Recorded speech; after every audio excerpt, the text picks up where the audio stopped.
안녕하십니까. 김주성의 안식일학교 교과 묵상입니다. 2023년도 제4기 6과입니다. 제목은 선교를 위한 동기와 준비. 이번 주 교과에서는 선교의 동기가 어떠해야 하는지에 대해서 그리고 어떤 준비를 해야 하는지에 대해서 살펴보겠습니다. 11월 5일 일요일 교과부터 보겠습니다. 제목은 복음을 전하기 위해. 복음을 전하기 위해서는 어떤 동기가 필요할까요? 예수님께서 부활하신 날 그 소식이 사람들에게 전해지기 시작했습니다. 예수님이 돌아가시면서 절망했던 사람들이 예수님께서 부활하셨다는 소식을 전해 들으면서 어떤 반응을 보이게 되었는지에 대해 살펴보는 것이 좋은데 성경 누가복음 24장을 보면 도움이 됩니다. 예수님이 돌아가신 후 안식일이 지나고 일요일 이른 아침이었습니다. 누가복음에 보면 몇 사람의 여인들이 예수님의 무덤에 갔습니다. 그들은 향품을 가지고 갔었는데 안식일이 지났기 때문에 예수님의 시신을 살피러 갔을 것입니다. 무덤 문이 닫혀 있을 것을 생각하고 무덤 앞에 갔는데 무덤 문이 열려 있음을 보고 깜짝 놀랐습니다. 어찌할 바를 모르고 있을 때 빛나는 옷을 입은 두 사람이 나타난 것을 보고 그들은 두려움에 떨었습니다. 하지만 그 빛나는 옷을 입은 사람들은 이 여인들에게 전할 기별을 가지고 있었습니다. 그 기별은 예수님의 생전의 말씀을 상기시키는 내용이었습니다. 예수님은 실제로 부활하셨다는 기별이었습니다. 그 기별은 예수님이 생전에 말씀하신 그대로였습니다. 그 소식을 듣고 기쁨을 아는 채 여인들은 제자들과 예수님을 따랐던 사람들이 머물고 있는 곳으로 달려갔습니다. 그리고는 자기들이 본 것과 들은 것을 전했습니다. 그 여인들 자신들의 흥분됨이 실리지 않고 그 사실이 그대로 전해져야 했기 때문입니다. 그 여인들은 자기들이 그리스도에 대해서 알게 된 것을 다른 사람들에게 전한 것입니다. 그 여인들이 어떻게 느꼈을지 상상이 가십니까? 그들은 놀라운 경험을 했습니다. 그 경험과 놀라움과 경외심으로 충만한 경험이었습니다. 그런데 제자들은 그 이야기를 전해 들었을 때 허탄한 듯이 들렸다고 했습니다. 그리고 믿지 않으려 했습니다. 그리하여 그 여인들의 말을 믿어야 할지 말아야 할지 확신이 들지 않아서 베드로는 자신이 직접 보기 위하여 무덤으로 달려갔습니다. 베드로뿐 아니라 우리 중 많은 사람들도 다른 사람들이 전하는 이야기를 선뜻 믿지 않으려 했을 것입니다. 누가복음에 기록되기를 처음에 베드로는 무덤에 가서 빈 무덤을 보게 되었습니다. 그리고 베드로는 그저 그 된 일을 놀랍게 여기며 집으로 돌아갔다고 했습니다. 베드로의 반응은 여인들의 반응과 같지 않았습니다. 베드로와 달리 여인들은 예수님에 관한 소식을 듣자마자 바로 다른 사람들에게 전하였습니다. 그리고 다른 사람들에게 소식을 알리고 싶어 했습니다. 예수님께서 이루신 일을 다른 사람에게 알리고 싶어 하는 것만큼 훌륭한 선교 동기가 또 어디 있을까요? 인간이 들을 수 있는 가장 유일한 소망이 되시는 예수님의 구원에 관한 복음을 전하려는 것만큼 좋은 동기가 또 어디 있을까요? 물론 우리가 다른 사람에게 전하기 전에 하나님과의 개인적 경험이 필요할 것입니다. 우리가 가장 사랑하는 분을 다른 사람에게 전하려는 소망이 선교를 위하여 가장 중요한 동기가 될 것입니다. 결국에 우리는 우리가 갖지 않은 것에 대하여는 전할 수가 없습니다. 하나님의 살아계심과 그분의 사랑에 대하여 우리가 얻은 경험이 무엇이 있는지 생각해 봅시다. 그 경험이 왜 소중합니까? 다른 사람에게 복음을 전하는 일에 그 경험이 동기부여가 되는 이유는 무엇인지 생각해 보십시다.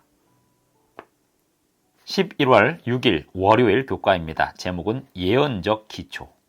예언의 말씀에 대한 확신이 선교에서 얼마나 중요한지 생각해 보겠습니다. 선교란 복음을 전하는 일을 말합니다. 예수님이 돌아가신 이후에 그 제자들이 복음을 전하러 나서게 된 배경에는 선교 동기의 중심축이 될 만한 경험이 있었습니다. 그 경험에 관하여는 누가복음 24장 36절에서 49절에 잘 나와 있습니다. 예수님께서 부활하신 소문에 대해서 예수님의 제자들이 처음에는 두려움 때문에 믿지 못했습니다. 하지만 예수님을 만나고 나서 예수님이 참으로 살아계시다고 확신한 후에는 너무 기뻐서 믿지 못했습니다. 누가복음 24장 41절에는 그들이 너무 기쁨으로 아직도 믿지 못하고 라고 기록되어 있습니다. 사실이라고 믿기에는 너무 기쁜 감정을 느껴보신 적 있으신가요?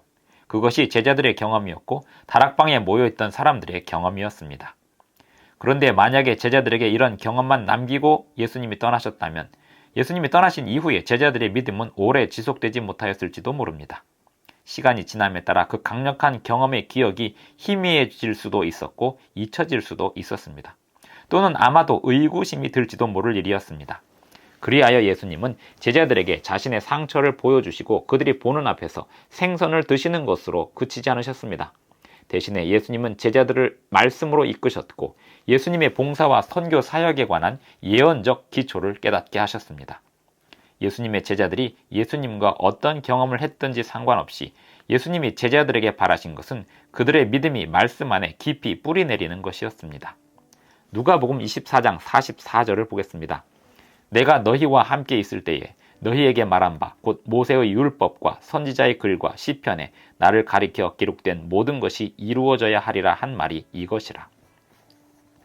여기에서도 선교를 위한 강력한 동기부여를 발견할 수 있습니다. 선교와 전도를 위한 강력한 동기부여는 성경 말씀에 있습니다. 예수님이 말씀하신 모세의 율법과 선지자의 글과 시편은 당시에 성경으로 존재했던 구약 성경을 말합니다. 성경 말씀이 곧 선교의 이유가 되고 동기가 됩니다. 제자들의 경험이 잊혀지지 않고 굳게 기억 속에 자리 잡기 위해서는 예수님이 왜 죽으시고 부활하셨는지에 대한 의미를 제대로 이해해야 했습니다. 제자들이 그 의미를 제대로 이해하기 위해서는 성경을 올바로 이해해야 했습니다. 단지 부활하신 예수님을 만나본 경험만 가지고는 그 경험에 대한 기억을 올바로 오래도록 지속하지 못할 것이었습니다. 제자들의 세계관은 바뀌어야 했습니다.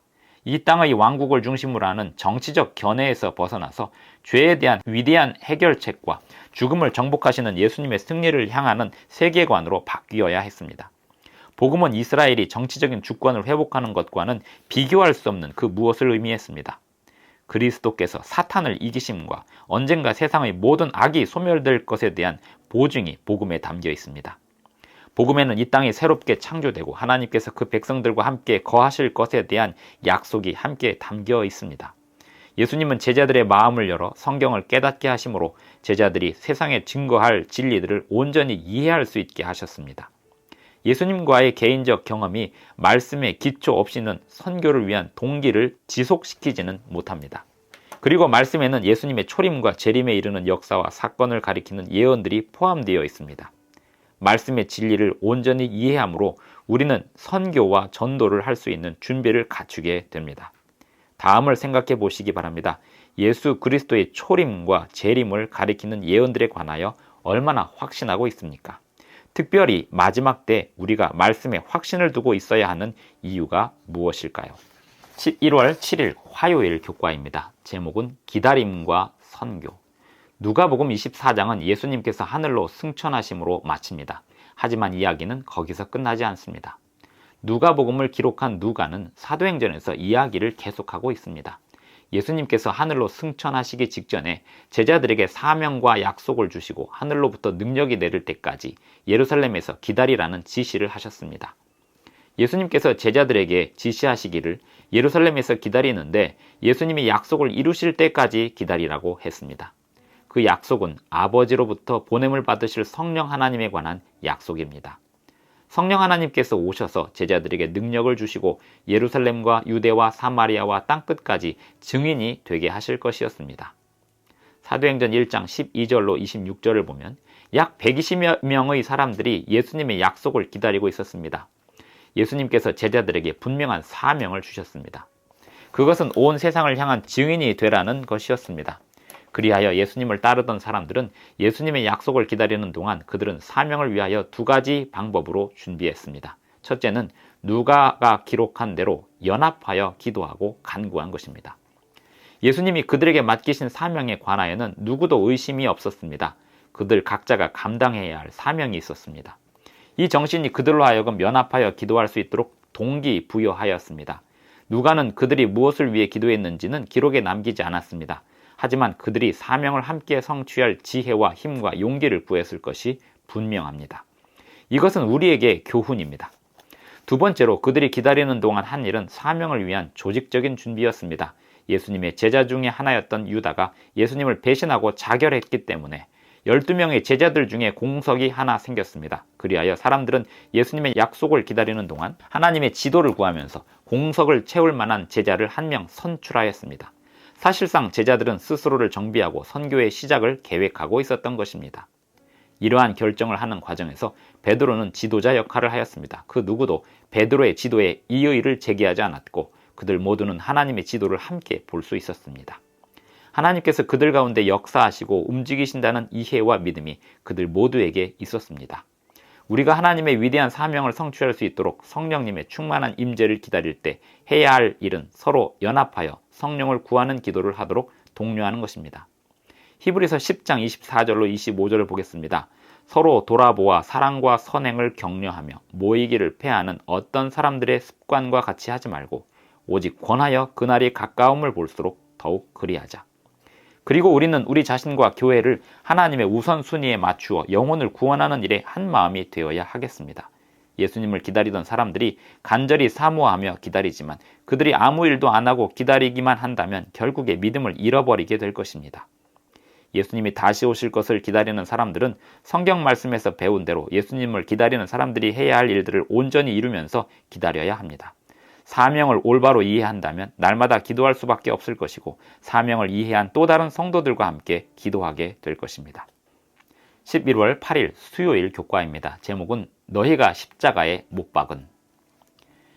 성경 사도행전에서 예수님의 제자들이 선교를 위한 준비가 잘 된 후에 어떤 결과를 보게 되었는지 살펴봅니다. 사도행전 2장을 보면 오순절에 성령께서 기다리며 기도하는 제자들에게 충만히 임하셨습니다.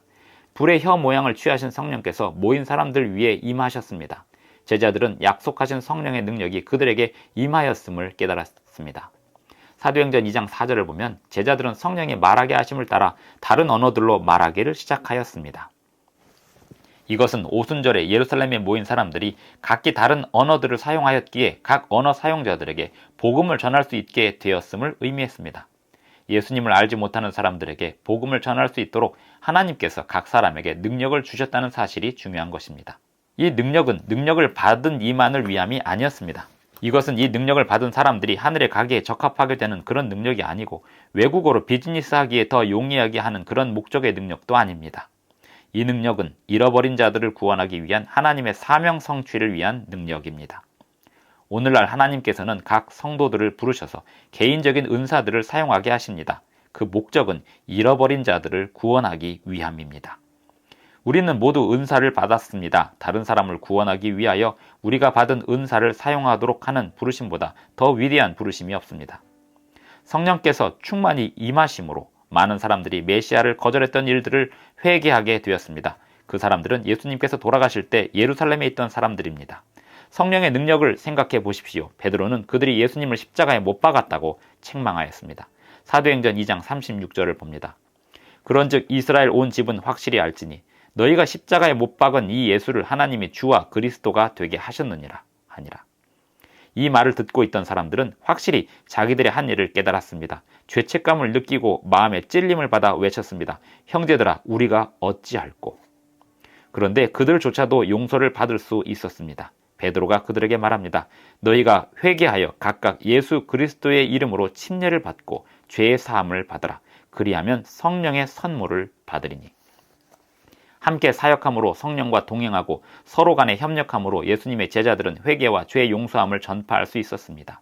심지어 예수님을 십자가에 못 박는데 직접적으로 관여한 사람들에게조차도 회개와 죄 사함이 전파될 수 있었습니다. 이것이 복음의 능력입니다. 이러한 내용이 우리로 하여금 선교하도록 동기부여하지 않는다면 무슨 내용이 할 수 있을까요?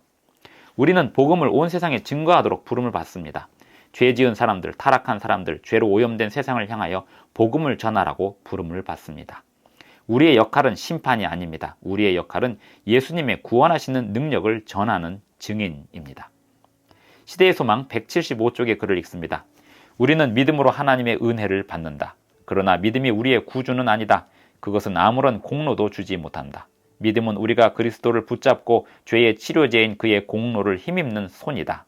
그리고 우리는 하나님의 성령의 도우심이 없이는 회개조차 할 수가 없다. 용서가 분명히 그리스도에게서 오는 것처럼 회개도 그리스도에게서 온다. 11월 9일 목요일 교과입니다. 제목은 초대교회의 모습. 성령을 받은 사도들과 제자들이 있던 초대교회의 모습이 어떠했는지 봅니다. 사도행전 2장 41절로 47절에서 확인해 볼 수 있습니다.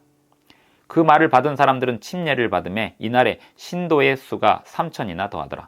그들이 사도의 가르침을 받아 서로 교제하고 떡을 떼며 오로지 기도하기를 힘쓰니라. 사람마다 두려워하는데 사도들로 말미암아 기사와 표적이 많이 나타나니 믿는 사람이 다 함께 있어 모든 물건을 서로 통용하고 또 재산과 소유를 팔아 각 사람의 필요를 따라 나누어주며 날마다 마음을 같이하여 성전에 모이기를 힘쓰고 집에서 떡을 떼며 기쁨과 순전한 마음으로 음식을 먹고 하나님을 찬미하며 또 온 백성에게 칭송을 받으니 주께서 구원받는 사람을 날마다 더하게 하시니라.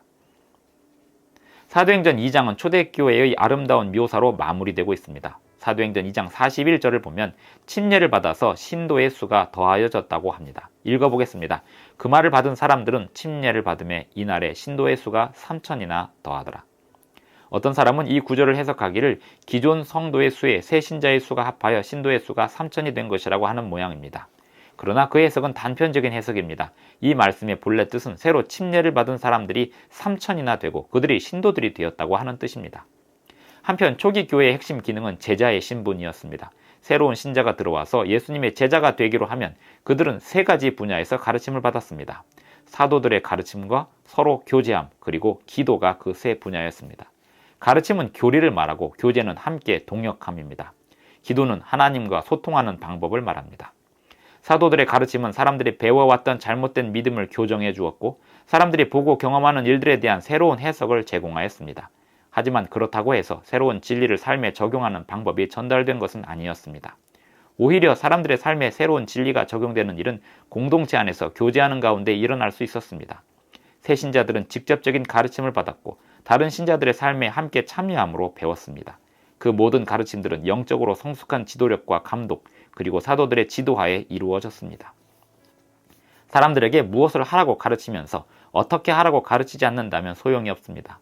어떤 사람이 책을 읽는 방법이나 설교를 듣는 방법을 읽는다고 하더라도 그것을 실천하는 사람을 보고 따라하는 것만큼 좋을 수는 없을 것입니다. 사도 바울은 그 점을 알았기에 성도들에게 제안하기를 자기를 본받으라고 할 수 있었습니다.